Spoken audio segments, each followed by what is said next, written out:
Hi ma'am. Hi. Actually fibroids ఎలా వస్తాయి and A age group వాళ్ళ దగ్గర వస్తాయి అండ్ ఎలా ఐడెంటిఫై చేయాలి, దాని ట్రీట్మెంట్ ఏంటి? ఓకే సుమా, ఏం లేదు, ఇప్పుడు నీతో పాటు వ్యూవర్స్ అందరికి కూడా ఈ ఇన్ఫర్మేషన్ వెళ్ళాలని చెప్పి నేను కోరుకుంటున్నా. ఫైబ్రాయిడ్స్ అంటే జనరల్గా మనకి బినైన్ ట్యూమర్, అదేమి ప్రాబ్లం క్రియేట్ చేయదు. ఇది ఎలా వస్తుంది అన్నానంటే, ఫైబ్రాయిడ్ అనేది muscle layer, muscle tissue and fatty tissue deposits అయ్యి అంతా ఒక దగ్గర మిక్స్ అయిపోయి ఒక డిపాజిట్ లాగా కణితిలాగా తయారైన దాన్ని మనం ఫైబ్రాయిడ్స్ జనరల్గా 30 నుంచి 50 ఇయర్స్ ఏజ్ గ్రూప్లో ఎక్కువ వస్తుంది, కానీ చిన్నపిల్లల్లో కూడా రావచ్చు, చిన్న వాళ్ళలో కూడా రావచ్చు. అండ్ ఫైబ్రాయిడ్ అనేది ఓన్లీ యూట్రస్కి, గర్భసంచికి సంబంధించిన కణితలే కావు, బాడీలో ఎక్కడైనా కూడా రావచ్చు. కొందరికి చిన్నపిల్లలకి బ్రెస్ట్ టిష్యూలో కూడా రావచ్చు. మనకి ఎక్కడెక్కడైతే ఫైబ్రస్ టిష్యూ ఉంటుందో, ఎక్కడెక్కడైతే ఫ్యాట్ ఉంటుందో, ఎక్కడెక్కడైతే మజిల్ ఉంటుందో, అవి 3 మిళితమైన దగ్గర మనకి ఫైబ్రాయిడ్ రావచ్చు. ఎక్కువగా వచ్చేది ఎక్కడ అనంటే చిన్న ఏజ్ వాళ్ళకి బ్రెస్ట్ ఫైబ్రాయిడ్స్ వస్తాయి, రొమ్ములో కణుతుల్లాగా వస్తాయి.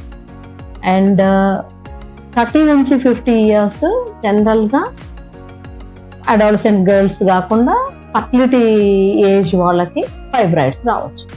ఈ ఫైబ్రాయిడ్స్ వలన ఎట్లా ఐడెంటిఫై చేయాలని క్వశ్చన్ అడిగావు కదా. ఐడెంటిఫై చేయాలి అండ్ వాళ్ళకి ఎలాంటి సిమ్టమ్స్ కనిపిస్తాయి పేషెంట్ కి, నాకు ఫైబ్రాయిడ్ ఉంది అని అనుకోండి, ఎలా నేను దాన్ని ఐడెంటిఫై చేయొచ్చు?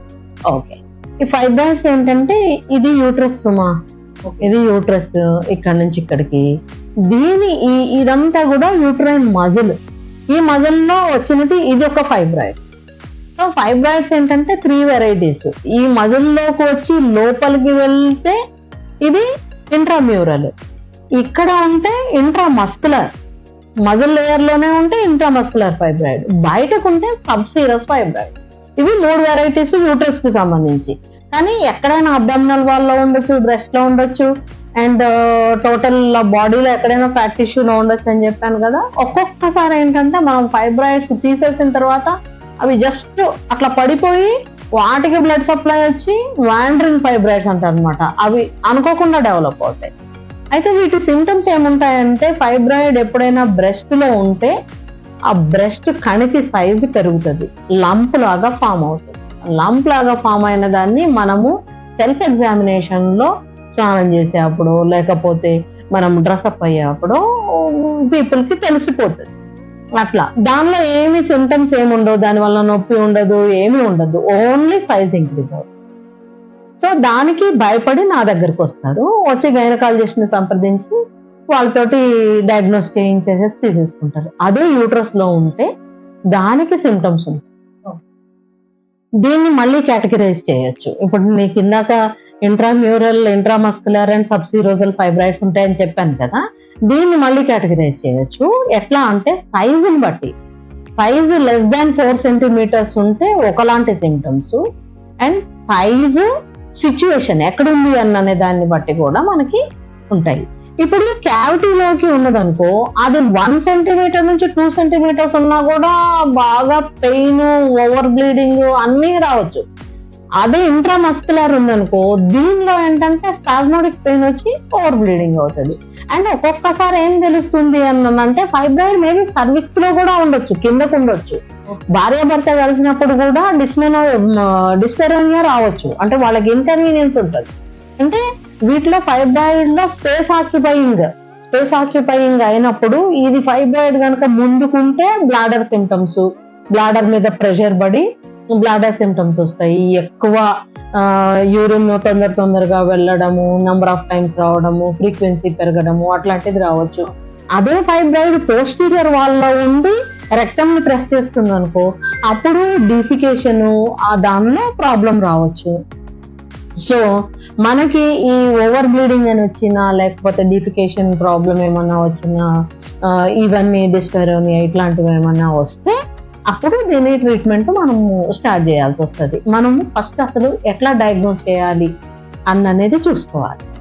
Ultrasound is the best investigation. మనం ఫస్ట్ రాగానే బ్రెస్ట్ లో లంప్ ఉన్నా, లేకపోతే యూట్రస్ లో లంప్ ఉన్నా, లేదా anywhere in the body lump ఉన్నా అల్ట్రాసౌండ్ నుంచి యాక్చువల్లీ ఫైబ్రాయిడ్ సైజ్ అది ఎంత ఉందో మీరు కనుక్కోవచ్చు. అల్ట్రాసౌండ్ నుంచి quality, size and where it is situated అనేది మనం కనుక్కోవచ్చు.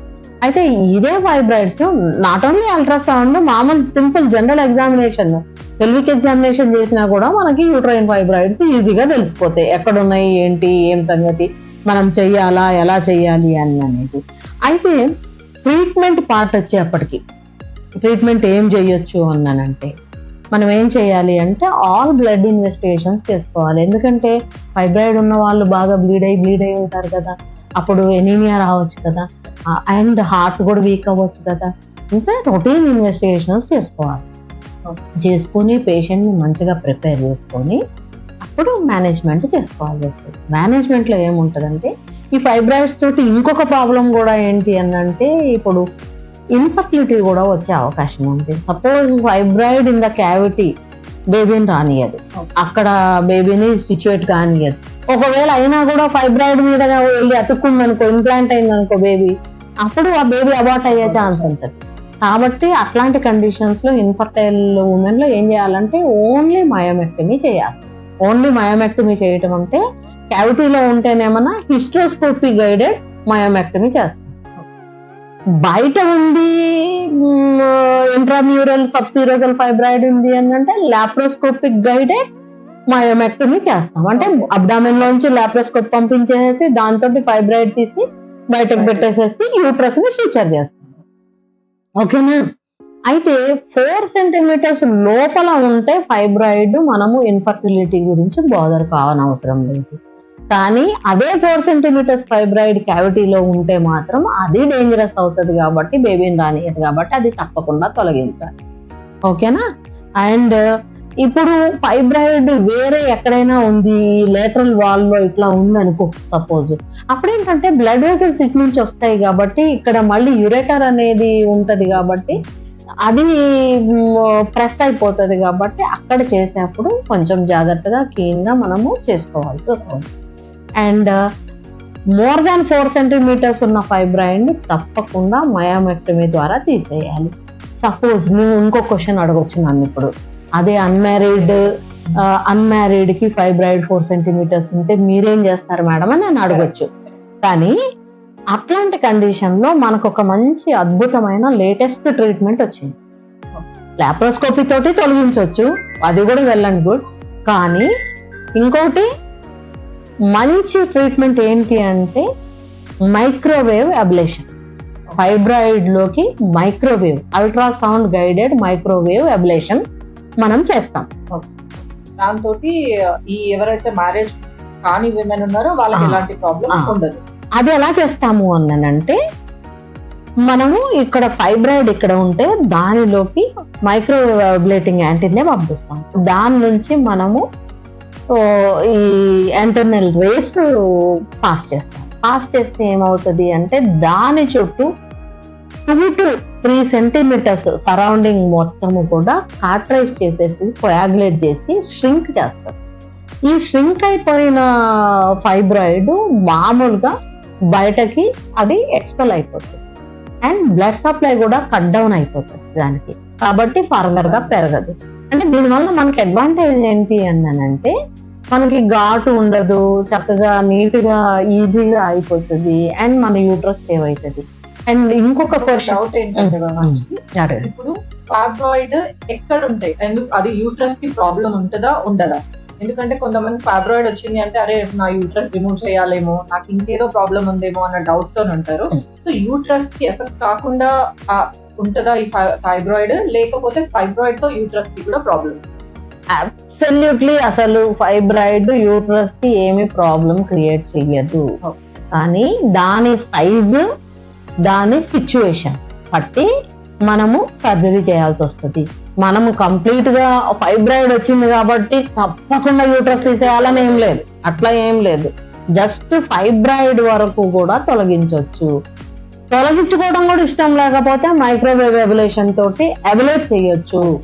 అండ్ 40 ఇయర్స్ 45 ఇయర్స్ ఉన్న ఉమెన్ ఫైబ్రాయిడ్ ఉంది, దాని వలన ఏమీ ప్రాబ్లం లేదు, అప్పుడు ఏం చేయొచ్చు అంటే మైక్రోవేవ్ అబిలేషన్ తోటి ఫైబ్రాయిడ్ ని, ఎండోమెట్రియల్ అబిలేషన్ తోటి ఈ ఎండోమెట్రియల్ లేయర్ మొత్తం కూడా అబిలేట్ చేసేయచ్చు. దాని వలన ఇంకా ఫర్దర్ గా బ్లీడ్ అయ్యే ఛాన్స్ ఉండదు అండ్ ఫైబ్రాయిడ్ వలన ప్రాబ్లం ఉండదు.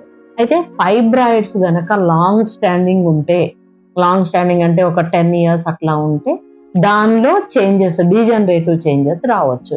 రెడ్ డీజనరేషన్ అని, సిస్టిక్ డీజనరేషన్ అని, ఇట్లా డీజనరేటివ్ చేంజెస్ వస్తాయి ఫైబ్రాయిడ్ వలన.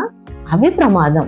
ఫైబ్రాయిడ్ ఒక్కొక్కసారి సార్కోమా లాగా కూడా, సార్కోలియోమయోమా లాగా కూడా అవుతుంది. సార్కోమా అనేది క్యాన్సరస్ సిచ్యుయేషన్ అన్నమాట. అట్లా ఉన్నప్పుడు కంపల్సరిగా ఫైబ్రాయిడ్ తో పాటుగా మనము యూట్రస్ కూడా తీసేస్తాము. ఓకేనా సుమా, నీ doubt? So much ma'am, actually fibroids గురించి అన్ని డౌట్స్ క్లియర్ చేసినందుకు థ్యాంక్ యూ.